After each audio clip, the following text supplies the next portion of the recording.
अब देखिए, उसमें जांच हो रही है। जांच में जो रिपोर्ट आए उस रिपोर्ट के आधार पे ही कुछ कहा जा सकता है।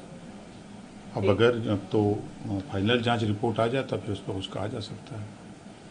एक सर अहम सवाल है, जम्मू कश्मीर में जो है आतंकी हमला फिर बढ़ गया है। कुछ दिन जो है वहाँ पे पुलिस चौकी है उधमपुर, जहाँ पर ये आतंकी हमला हुआ। हालांकि वहाँ पे आतंकियों को खदेड़ दिया गया, लेकिन विपक्ष इस बात को लेकर के लगातार निशाना साध रहा है कि जब से मोदी सरकार तीसरी बार आई है तब से आतंकियों को बल मिल गया। शायद विरोधियों को, विपक्षी पार्टियों को ये नहीं पता है कि हम लोग उत्तर प्रदेश में रहते हैं। जब कांग्रेस की सरकार हुआ करती थी, सपा बसपा की, तो दंगे होते थे, कर्फ्यू होते थे और देश की सीमाओं पर बड़े पैमाने पर आतंकवादी घुसपैठिए होते थे, बड़े पैमाने पर आतंकवादी उपद्रव करते थे।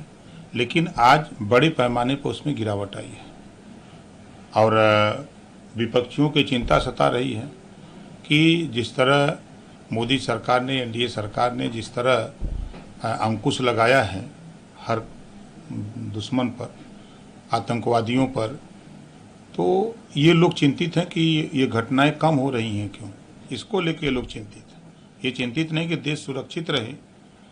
कोई कमी है तो उसको मिलकर के प्रधानमंत्री जी से ये बात बतानी चाहिए, गृह मंत्री से, कि इसको ऐसे किया जाए तो बेहतर होगा। सुझाव उनकी तरफ से आना चाहिए।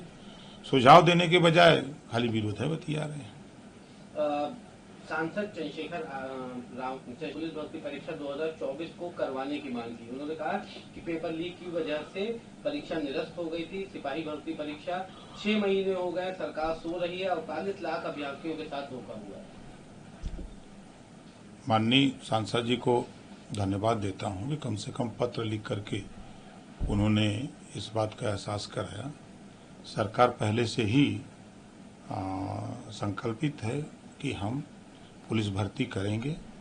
चुनाव रहा, 4 महीना तो चुनाव में लग गया।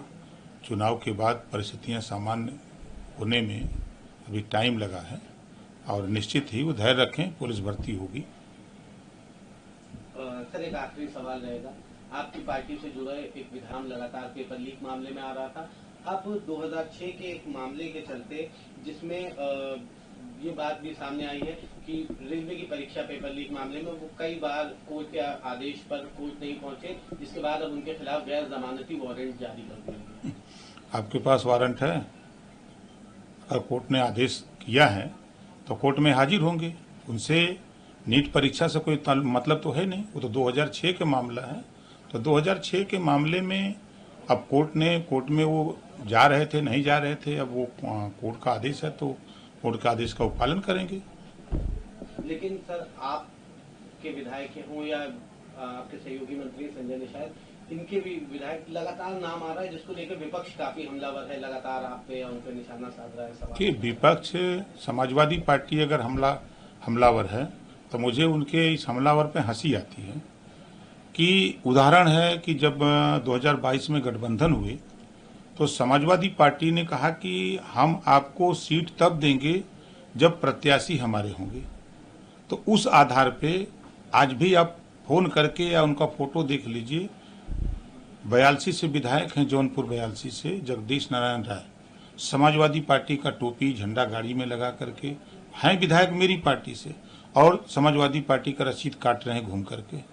आप चले जाइए मऊ, अब्बास अंसारी समाजवादी पार्टी के कैंडिडेट हैं। आप दूधराम से पूछ लीजिए, विधायक हैं मेरी पार्टी से, वो किस दल से आए हैं। आप बेदीराम से ही पूछ लीजिए ना।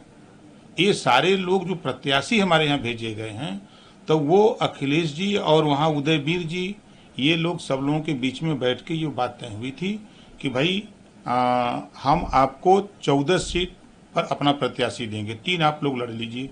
एक हम लोगों ने संडीला और एक शिवपुर और एक जहूराबाद, 3 अपने सिंबल पर, मतलब अपनी पार्टी के उम्मीदवार थे। एक प्रदेश अध्यक्ष, एक राष्ट्रीय महासचिव, हम राष्ट्रीय अध्यक्ष। इसके अलावा 14 सीटों पर प्रत्याशी उन लोगों ने भेजा है। आप उनसे बात करिए, किसी भी विधायक से बात करिए और उनके कारनामे देखिए। जो हार गए समाजवादी पार्टी का झंडा लेके घूम रहे हैं।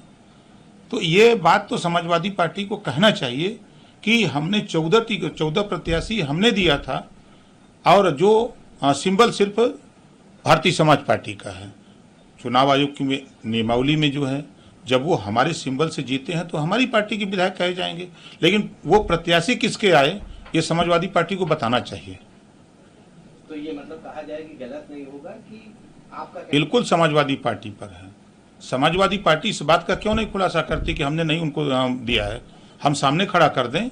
अखिलेश यादव जी के खुद बयान है समाजवादी पार्टी के नेता का कि हमारी पार्टी के विधायक हैं तो हमको वोट देंगे। अभी जो चुना हुआ एमएलसी का उन्होंने दिया भी खुल करके समाजवादी पार्टी को वोट। आपके भी एक प्रत्याशी थे जिन्होंने राज्यसभा चुनाव में क्रॉस वोट वही जगदीश नारायण राय की बात मैं कर रहा हूँ। उन्होंने खुल करके सपा का वोट दिया। अब अखिलेश जी ने खुद बयान दिया कि वो हमारे विधायक हैं, उनके थोड़े विधायक, हमारी पार्टी के विधायक हैं, उनके सिंबल से लड़े हैं। ये अखिलेश जी के बयान है। उसी तरह अब्बास अंसारी भी अगर बाहर रहते तो वो भी उनके साथ जाते। कई जितने उनके द्वारा भेजे इसी नाते जाते हैं कि जरूरत पड़ने पर हम उनको अपने पाले में रख लेंगे। इस नाते उन लोगों ने ये साजिश किया था, अखिलेश यादव जी और समाजवादी पार्टी के लोगों ने साजिश के तहत, चाहे वो बेदीराम जी को हमारे पास भेजा हो, चाहे दूधराम को भेजा हो, चाहे जगदीश नारायण राय को भेजा हो, चाहे अब्बास अंसारी को भेजा हो, जितने लोगों को भेजा 14 लोगों को, वो सब के सब समाजवादी पार्टी। आप चले जाओ बनारस, आप वहाँ अजगरा से जो चुनाव लड़ा आज भी समाजवादी पार्टी के झंडा लेके घूम रहा है। आप चले जाओ सलेमपुर, आज भी झंडा समाजवादी पार्टी का लेके घूम रहा है। आप कहीं भी चले जाओ, जितने लोगों को उन्होंने भेजा है। जब चुनाव हार गए, जीतने के बाद तो थोड़ा दबाव बनाए हम, तो कुछ लोग तो सुधरे, लेकिन अपने आदत से सब लोग बाज नहीं है।